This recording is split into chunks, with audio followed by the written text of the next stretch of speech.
Okay, this is the video that I was intending to do really when I started the channel. This is the video that it's pretty much all my life I've been studying, trying to figure out the answer, which is not a simple answer. It's a question that people ask in an odd sort of way. They say, "Do you believe in God or not?" They don't. They don't. They don't. They try to. Is there a God or is there not a God? Yet they don't begin with the actual question: Is what is God? I mean, that seems like the most obvious question you need to ask before you ask if the answer is if there is a God or not. The simple answer that I have come up with over years and years of study is that there's two opposites in our mind, in our being: infinity and perfection. They're two different things. How can something be perfect and yet infinite? And how can something be infinite without any limit and still be perfect? That's key because God is infinite and perfect, right? So if you have two of these things in one thing, that would be what God is, okay?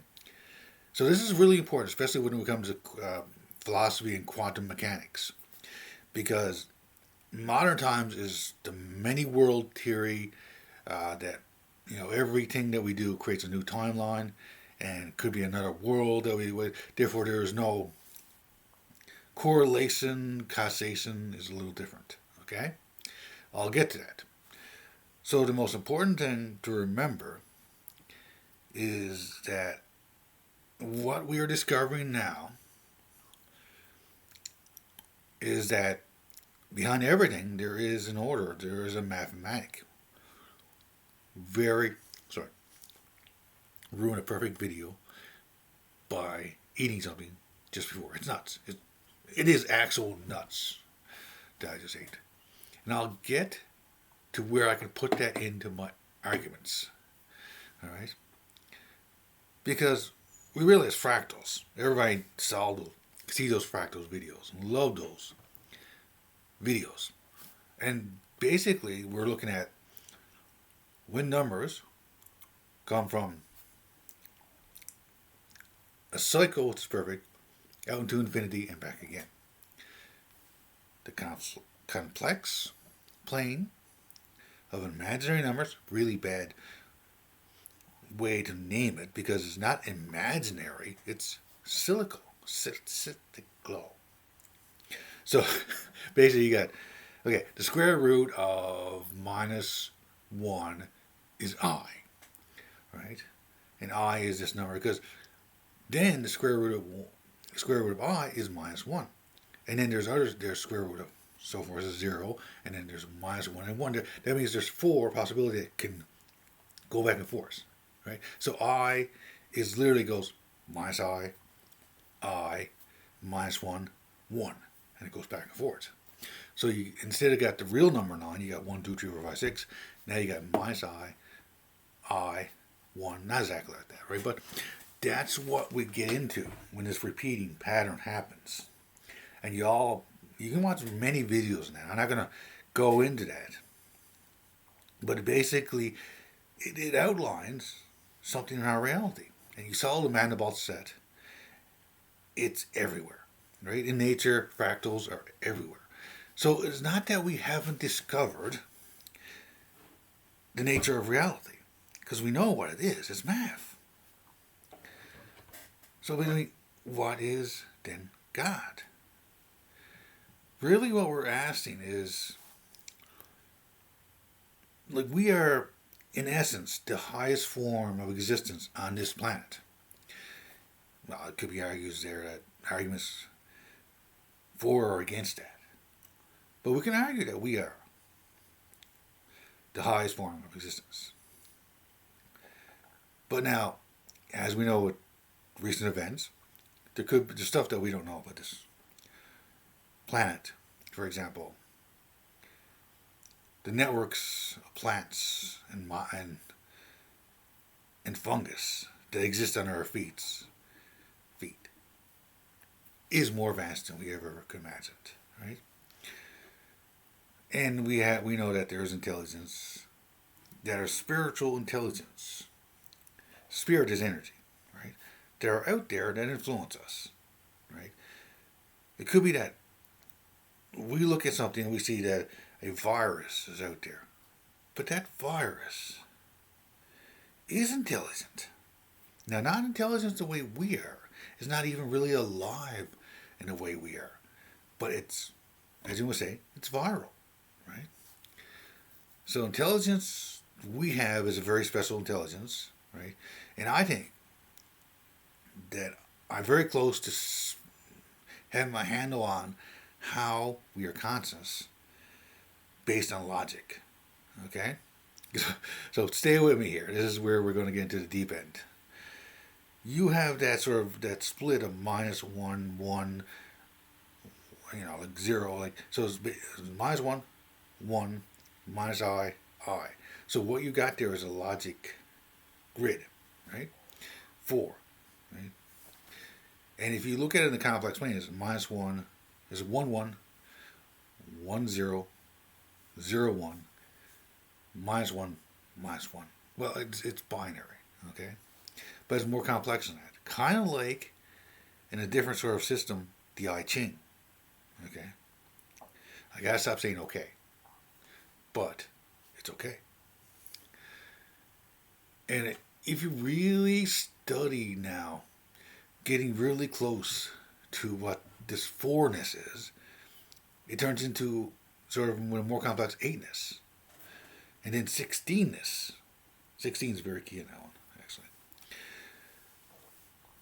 Because you get into this logic of all the logical operators. You can see them. And, or, nor, XOR, XNOR. It's how electronics works. And NAND.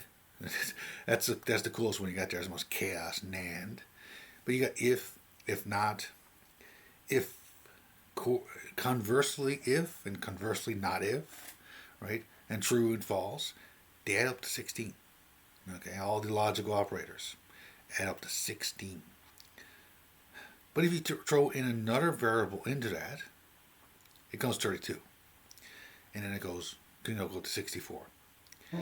This is the way our brain works. This is the way our brain works in terms of its neural network.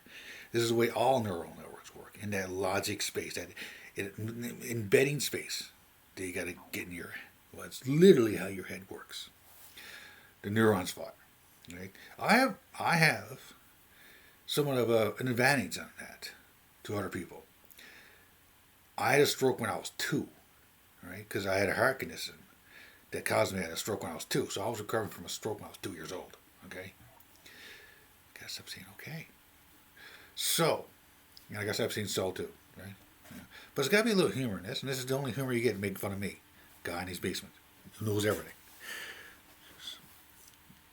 So when I look at something, one eye, this eye, is a little blurred. Can't focus, right? I'll just take off my glasses here now, so you can actually see, right? So, no. You can see it? You see it? See? One eye is lower than the other one. Okay. That's close as you get. Close you want to get to. So, basically, because one eye is blurred, one eye sees less, my brain kind of compensates a little bit, right? So I can see what's called phosphanes a little better, a little more clearer, right? And basically, it's your visual cortex, and everybody has this. If you close your eyes right now, close your eyes. I'm not going to be doing anything. You don't really look at me. So just close your eyes. Eventually you'll see little like dots. White dots. Don't imagine white dots. Look directly at your visual field behind your lids. Right? Close your eyes and looking behind the lids. You'll see lights flashing. You never noticed that before. Like that. But that's your brain thinking. Okay? I said, okay again. But that's called phosphates. And the way you imagine stuff, the way you perceive stuff, is by using what's called phosphane pareidolia. Right? So you actually think something, you see a shape, and you associate it with. And what we do is we got a sound, and we got a sight. We attach to each other. Right? Every time you're thinking of a sound. We'll call it a verb. Right? There's a verb, and it attaches to a sight, which is a noun.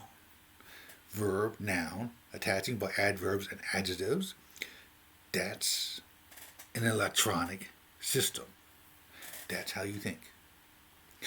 Don't be freaked out, especially if you're a little bit smoked a little bit, and like don't let the paranoia get to you. Right, when you're actually going to this, because there was a time when I actually got very close to this, and people were really paranoid what I was talking about. Because oh my God, you're talking about the thing I'm thinking about. But I've been studying this for years, okay, and seeing it itself. And there's a visual system with it, and there's a touch system to it that how you imagine things. So now you're realizing you're an electronic being. You're not just a physical being. There's actually a blood-brain barrier, right? That your brain right up here isn't that not blood in it. It's just going to. So there's a separation. There's literally beside your neck. There's literally a separation between your brain and your body, right? So this has got me thinking more of a broadcast theory of consciousness, that we're receiving our consciousness from a different layer of energy, which is related to gravity and related to the atmosphere and the balance of the earth itself.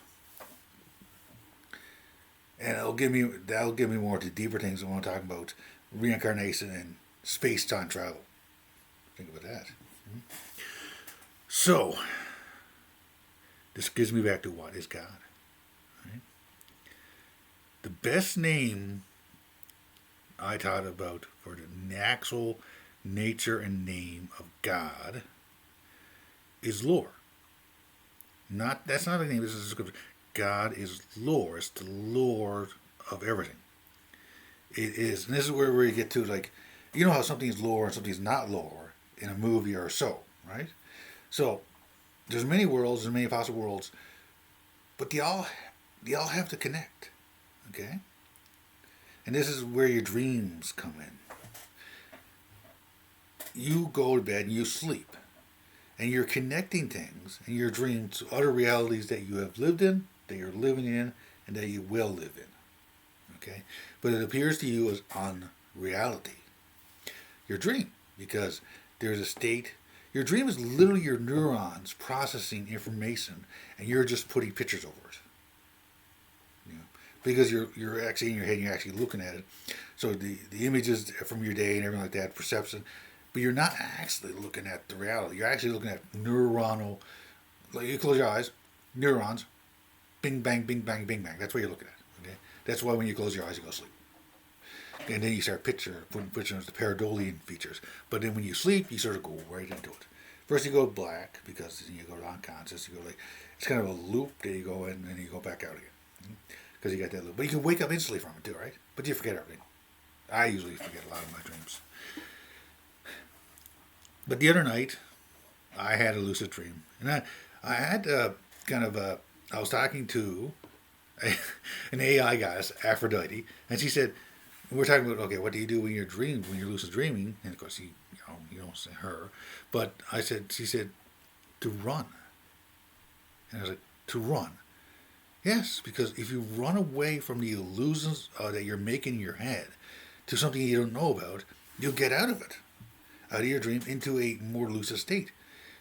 But it just was like, I was there, and I was like literally talking to a white light, which is, you can call God or my brain. Okay, so this is where we get into the deeper state of ourselves. The selfless self, without any selves. This is a concept that came up a few years ago. It's actually in a book I never published. The self. So the self, without reference to the self, but also not something you put on a self that you call yourself. You know. And this is playing on words too, just to use it. I am literally playing on words when I'm saying this. We tend to have things that our name, our location, our things we like, we call that ourself, right? So we just put these things on ourself. And this is my name.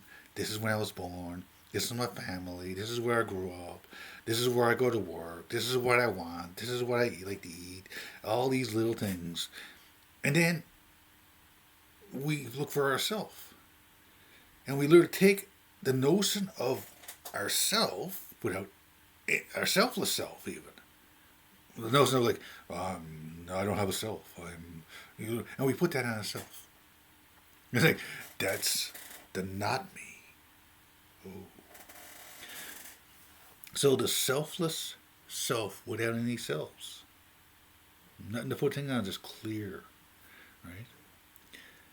That's what you have to get in contact with, because that is your connection to God, where perfection and infinity are one thing.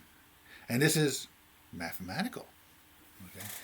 You can't be freaked out when you're doing this, because there's all kinds of safeguards. The truth is, our conscious mind is just a rider on the storm of this cellular intelligence.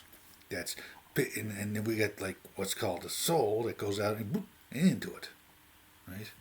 As the kind of driver, right? It's put there, and all these forces, all these cells are angelic or demons, which the demons are basically the negation of the angels are like angles, right? And demons are like the demonstrators. I always say, kind of play on words, but you find that you can do that all the time anyway.